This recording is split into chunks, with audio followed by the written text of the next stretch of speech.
வணக்கம். செய்திகள் வாசிப்பது நொத்தின் ஜான்சன். பட்டுக்கோட்டை நகராட்சி அலுவலகம் முன்பு பாட்டாளி மக்கள் கட்சி வன்னியர் சங்கம் சார்பில் ஆர்ப்பாட்டம்.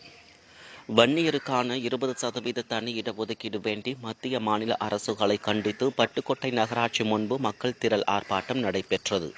மேலும் நகராட்சி ஆணையரிடம் இடஒதுக்கீடு மனு கொடுக்கப்பட்டது. இந்நிகழ்வில் மாநில துணைத் தலைவர் ம.க.ஸ்டாலின் தலைமை தாங்கினார். ப. தியாகராஜன் தஞ்சை தெற்கு மாவட்ட செயலாளர் முன்னிலை வகித்தார். பட்டுக்கோட்டை நகர செயலாளர் பாலு வரவேற்புரை வழங்கினார். வன்னியர் சங்க மாவட்ட செயலாளர் விமல் மதி, சேதுபாவசத்திர ஒன்றிய செயலாளர் வீரியங்கோட்டை பொறி எஸ்.ஆர். பார்த்தசாரதி மற்றும் பாட்டாளி மக்கள் கட்சி வன்னியர் சங்கத்தை சார்ந்த மாவட்ட நகர பேரூர் ஒன்றிய நிர்வாகிகள் என ஆயிரக்கணக்கானோர் கலந்து கொண்டனர்.